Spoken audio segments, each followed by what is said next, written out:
हमारा प्रिय मित्रों, शुभ संदेश का नया दिन के लिए यीशु कहता मैं संग हूँ तेरे, कभी न छोड़ूं तुझे तन्हाई में।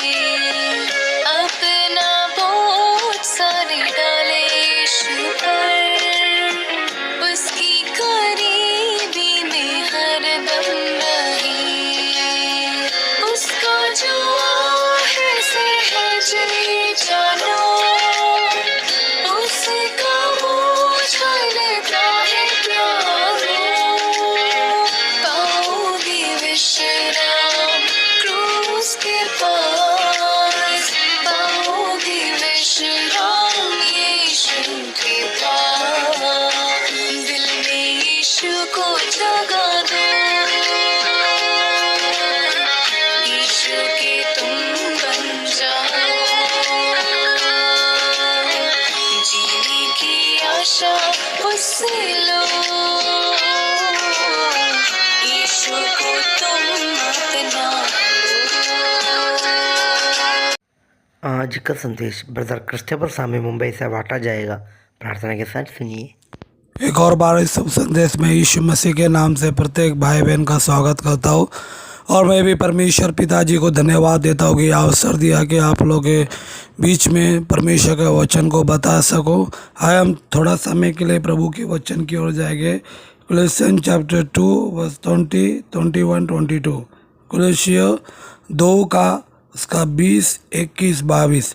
जबकि तुम मसीह के साथ संसार की आदि शिक्षा की ओर से मर गए, तो फिर क्यों उनके समान जो संसार में है जीवन बिताते हो? तुम ऐसे विधियों के वश में क्यों रहते हो कि ये ना छूना, उसे ना चखना और उसे हाथ नहीं लगाना? ये सब वस्तु काम लाते लाते नष्ट हो जाएगी, क्योंकि ये मनुष्य की आज्ञा शिक्षा के अनुसार है। वचन पढ़ने द्वारा परमेश्वर पिताजी हमारे सबको, हमारे हृदय को आशीष करे। और यहाँ पर हम इस बातों को याद रखनी चाहिए कि जब एक व्यक्ति प्रभु को अपना जीवन में उद्धार करता, स्वीकार करता है, तो उसी क्षण वो परमेश्वर का संतान हो जाता है। तो यहाँ पर हम देखते हैं कि तुम मसीह के साथ संसार की शिक्षाओं की ओर से मर गए। और हम जब प्रभु में नहीं था तो हम ये सब संसारिक बातों, संसारिक चीज़ों और जो संसारिक के तरफ हम मोए जालों में फंसे हुए थे। मगर यहाँ पर वचन बताता है कि हम संसार की शिक्षा की ओर से मर गए, तो फिर उनके समान जो संसार के जीवन के बिताते हैं। मतलब जो संसारिक व्यक्ति जैसा वो जीवन को बिताता है, और हम भी वही जीवन को बिताते हैं।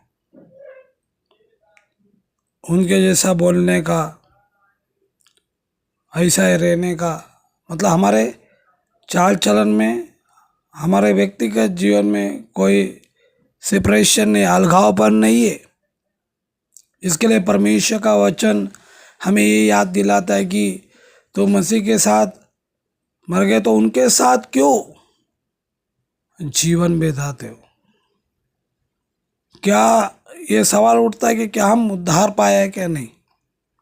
क्या हम सचमुच में परमेश्वर को अपने जीवन में स्वीकारा है क्या नहीं? क्योंकि वचन हमको ये बातों को याद दिलाता है कि विश्वासी और अविश्वासी में क्या संबंध। और परमेश्वर बोलता है कि तुम अलग हो जाओ, तभी तुम मेरा बेटी बेटा होएगा। ये सर्वशक्तिमान परमेश्वर का वचन है। और वहाँ पर भी हम नया नियम में पढ़े कि जो नियम में भी परमेश्वर इस्राएलों को अलग होने बोलता था।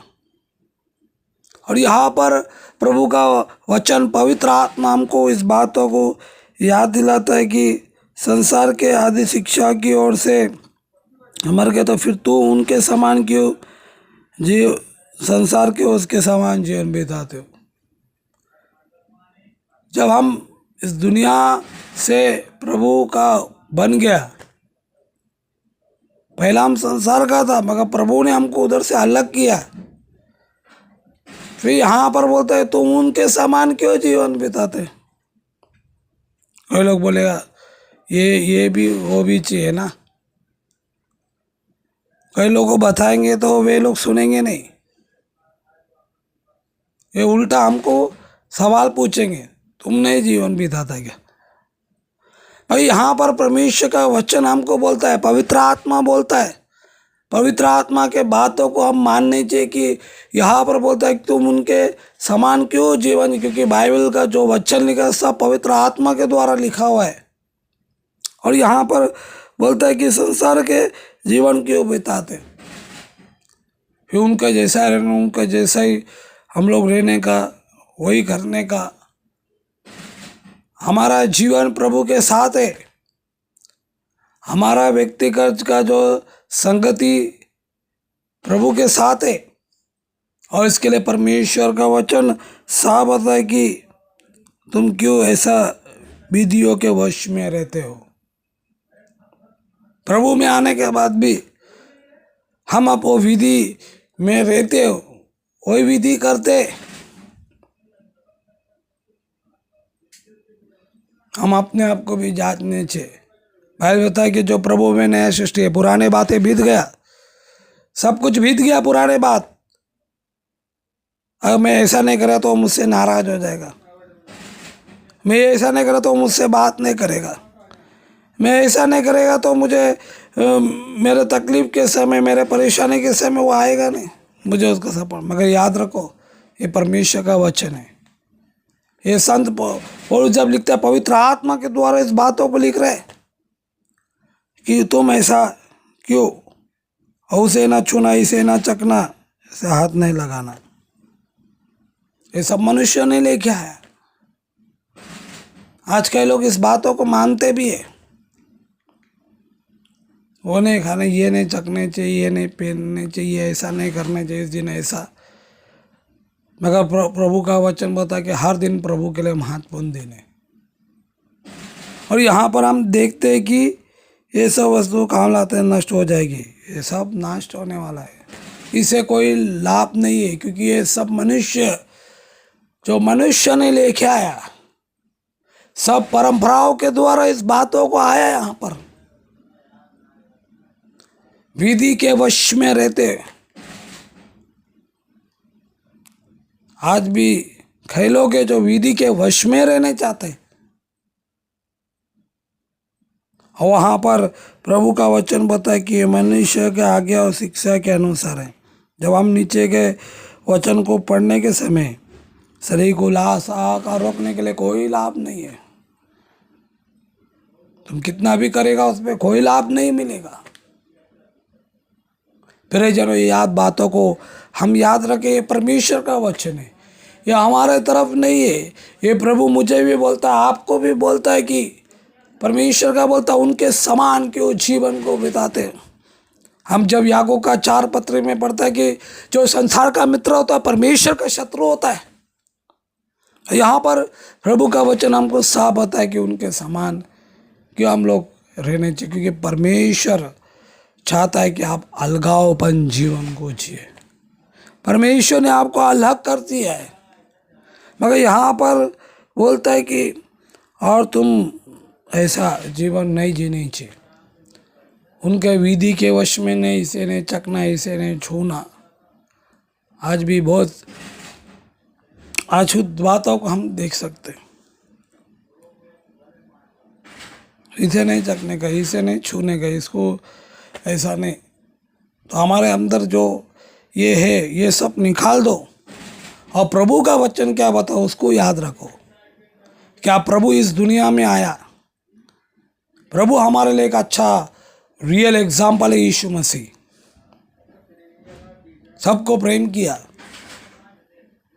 भोजन खाया, जक्कई के घर पे भी गया, लोग कुड़कुड़ाया, और प्रभु का जीवन। मगर प्रभु है ना, इस दुनिया का नहीं, प्रभु लोगों को सिखाए कि एक मनुष्य को इस संसार में कैसा जीवन को जीने का आके।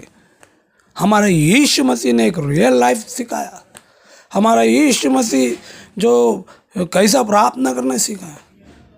हमारा यीशु मसीह ने इस सब बातों को करके दिखाया, सिर्फ उसने बोला नहीं, करके दिखाया उसने। प्रियजनों, आज भी हम प्रभु का अनुसरण करते गए, क्योंकि संसार आपको उसकी तरफ ही खींचेगा, क्योंकि हमारा शत्रु संसार, शैतान, शरीर है। 3 हमारे शत्रु है, हमेशा हमको उसके तरफ खींचते हैं। मगर हम आत्मा में चलने चाहिए, हम प्रभु का अनुसरण करने चाहिए। यहाँ पर बोलता उसको रोकने के लिए कोई योगाभ्यास नहीं है। तो इस बातों को हम याद रखें कि उनके समान नहीं, प्रभु के जैसा प्रभु ने आपको जीवन दिया है, जैसा हम गीत गाते हैं, I decided to follow Jesus, not turning back, not turning back. यीशु के पीछे मैं चलने लगा, ना मुड़ूंगा। संसार को छोड़कर प्रभु का क्रूस को लेके, प्रियजन, हमारे जीवन वही जीवन होने चाहिए। संसार से आपको कुछ बड़ा लाभ कुछ नहीं मिलने, मगर प्रभु के लिए हम जीवन को चाहिएगा। अलगावपन रहेगी, उनके जैसा विधि के वश में नहीं रहेगी। तो परमेश्वर पिता आपसे यही चाहता है, मुझसे यही चाहता है। प्रभु करे वचन के द्वारा हम सबको आशीष करे। प्रभु के बड़े धन्य नाम की महिमा हो। आमीन।